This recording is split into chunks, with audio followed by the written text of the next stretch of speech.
কি লেভেলের কুয়াশা, ওই দিক থেকে গাছ থেকে টপ টপ টপ টপ করে জল পড়ছে বৃষ্টির জলের মতো। Good morning everyone. তো সবাইকে হ্যাপি মকর সংক্রান্তি। তো যাই হোক, আমার সকাল সকাল স্নান হয়ে গেছে, এখন বাজে সবে 7:30 মতো।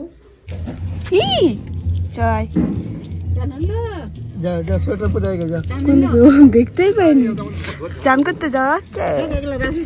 যাও যাও, ঠান্ডাতে যাও। আরে ওরা স্নান করতে যাচ্ছে, তুই কি করবি? সোয়েটার পরেগা, সোয়েটার পরেগা, সোয়েটার জামা, জুতা পরেগা, জুতা পরেগা। চল নতুন জামাটা নিয়ে আসবি, তারপরে আমি আছি তো, আমি আছি তো। যাচ্ছে জলে টুবুক টুবুক করার জন্য যাচ্ছে। টাটা করে দে, টাটা দিয়ে দে, চুলটা হাত দিয়ে দে, ভিজা। তুই স্নান করবি? করবি? যাই হোক, আজকে টুকাইয়ের কিন্তু স্কুল ছুটি। যান, সবাই স্নান করছে, আপনি কখন স্নান করবেন? বাবা এটা বললো উঠছি উঠছি, 9টা না। স্নান হবে কি হবে না সেটা ফার্স্ট বলে দাও। না হবে না, আজকের দিনে কেউ স্নান না করে বাবা রে বাবা। প্রতি বছর করে না, প্রতি বছর করে না, এই বছর করবে, হয়তো কালকে করেনি ওই জন্য আজকে করবে। যাই হোক, ভিডিওটা স্টার্টিং করতে যাচ্ছিলাম আর কিছু না কিছু কাজ পড়ে যাচ্ছে, মানে এত কুয়াশাতে ভর্তি যে কিছু বলার নেই। মা বাবা তো ওরা অজয় নদী গেল স্নান করার জন্য। আর আবারও বলছি সবাইকে মকর সংক্রান্তির অনেক অনেক শুভেচ্ছা। তো যাই হোক, আমি তো সকাল সকাল স্নান করে নিয়েছি, আর একটু রোদ নেই, কিছু নেই, প্রচণ্ড ঠান্ডা লাগছে। আর টুপিও লাগাতে পারছি না, কারণ টুপি লাগালে আবার চুলটা তো ভিজে আছে, তো টুপিটাও আমার ভিজে যাবে, সেই অবস্থা। তো ওই জন্যই আর কি একটু গামছা বেঁধে রেখেছি, যতক্ষণ না চুলটা আর কি একটু শুকিয়ে যায়। আর মা তো এখন গেল, জানি না বের রোদ উঠবে তারপরেই হয়তো আসবে, কারণ পুজো টুজো করবে, ওখানে মন্দির টন্দির আছে। তো আমাকে আর কি বাড়ির ঠাকুরকে ফুল জল দেওয়ার দায়িত্বটা দিয়ে গেলো। তারপরে চাটা খাবো, একটু চা, কালকে যা যা পিঠে বানানো হয়েছে সব কিছুই খাবো। আর আমার বাবাকে ফোন করে দেখতে হবে, তাই না, যে কটার সময় স্নান করেছে। আমার বাবা সব থেকে ফার্স্টে স্নান করে, একদম সকাল সকাল ড্যামে যাই, একদম লাইট টাইট নিয়ে যাই, অন্ধকারে অন্ধকারে বেরিয়ে যাই, সবার থেকে ফার্স্ট। মানে বাবার সাথে এই স্নানের মামলাতে কেউ কম্পিটিশন করতে পারবে না। তো চলো, আমিও তো স্নান করে নিয়েছি, মনে হচ্ছে না এখন আর কেউ করেছে বলে এতটা সকালে আমাদের এখানে। তো এখন তো সবাই গেল, ওরা নদীতে সবাই যায়নি, এই বয়স্ক কিছুজন। মা বাবা আগে যেত না, এই 2 বছর থেকে একটু বেশি ধার্মিক হয়ে গেছে, ওই জন্যই আর কি। তো কি আর করার আছে, চলো আমি ঠাকুরকে ফুল জল দিয়ে দিই। মা ফুল তুলে দিয়ে গিয়েছে, তো আমি শুধু ফুল জল দিয়ে দেবো। তারপরেই কিন্তু আজকে কি স্পেশাল রান্না হবে, আজকে মনে হচ্ছে মাটন হবে।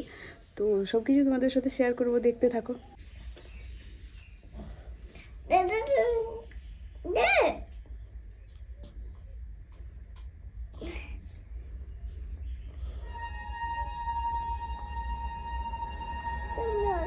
এমনি এমনি এমনি এমনি এমনি এমনি। হ্যাঁ, হ্যালো।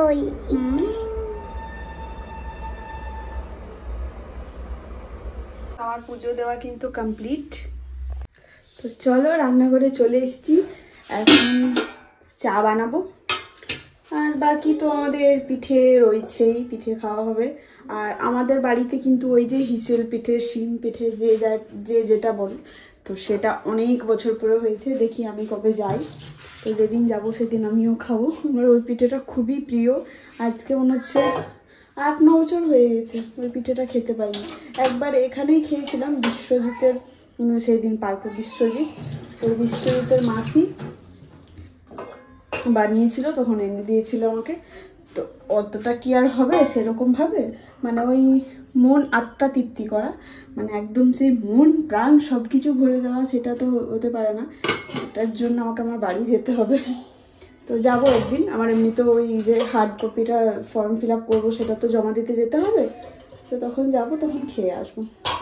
তো চলো চাটা বানিয়ে নিই। চলো, চা পিঠে নিয়ে নিয়েছি, এবারে খাওয়াটা আমি এনজয় করি।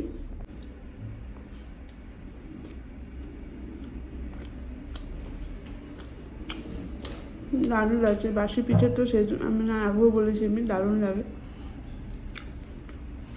তো চলো খাওয়া হয়ে যাক, তারপরে দেখা হচ্ছে। স্নান করলে না এরকম চুলটা দিয়ে চলে যায়। হ্যাঁ, এমনি করে মাথাটা আমাকে জল ঢেলে চলে এসেছে। হার বোম বোম বলে দাও, তাহলে তো ঠান্ডা। ওই দিক দিয়ে পায়েলের বাবা পুরো স্নান করতে করতে দাদু হার বোম বোম বোম বোম, এটা বলে কি ঠান্ডা চলে যাবে নাকি?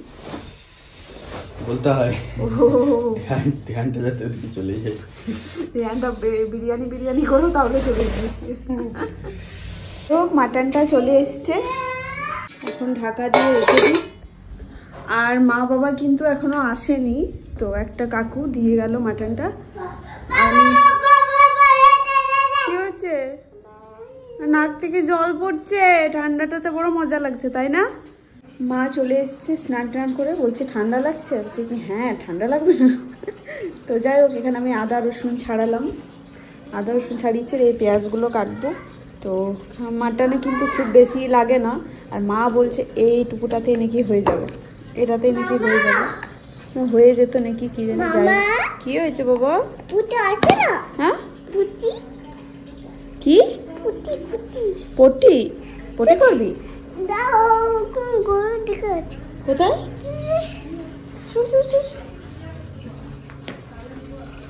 না আমি পেঁয়াজটা কাটি,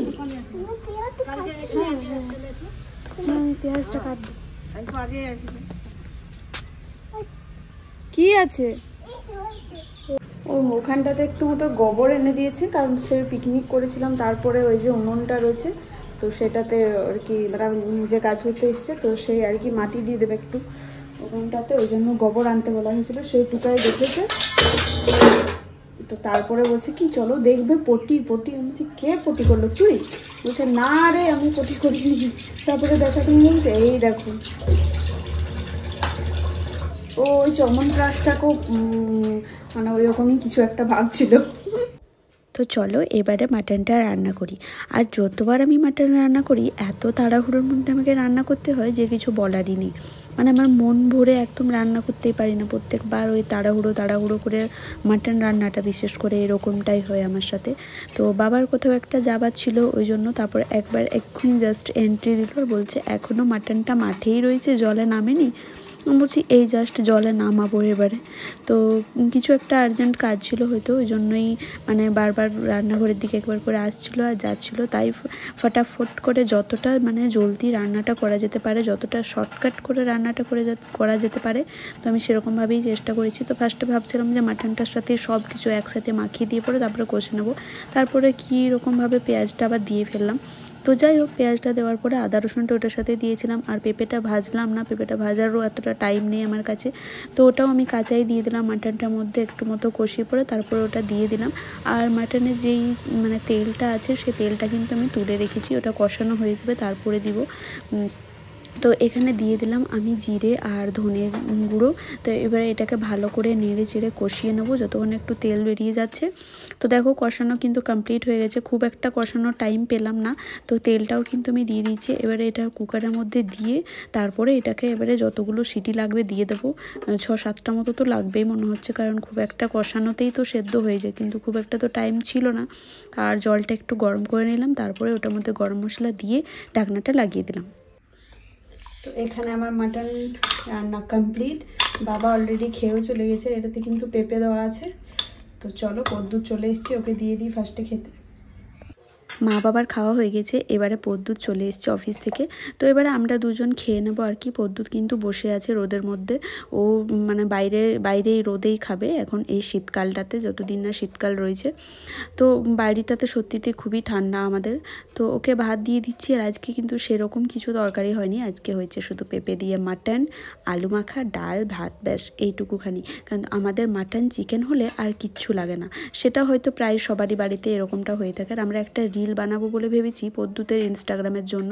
তো আমি একটা কাগজের মধ্যে লিখেছিলাম মাটন না চিকেন, তো মাটনটাই আর কি সিলেক্ট করেছিল। এমনিতেও আমাদের এটা আর কি প্ল্যান করা যে মাটনই তো হয়েছে, সেটা ও জানে খুব ভালো করে। তো চলো ওকে দিয়ে দিই খেতে। খাওয়া দাওয়া কমপ্লিট হয়ে গেছে। আর খাওয়া দাওয়ার সময় তোমাদেরকে ভিডিওটা দেখাতে পারলাম না, কারণ আমি রোদে বসেই খাচ্ছিলাম। আর রোদে বসে খেতে যে কি আরাম। তারপর রোদ থেকে যখন রান্নাঘরে এলাম বাসনগুলো নিয়ে, তারপরে একদম হাড় কাঁপুনি ঠান্ডা। তো যাই হোক চলো একটু রেস্ট করে নিই।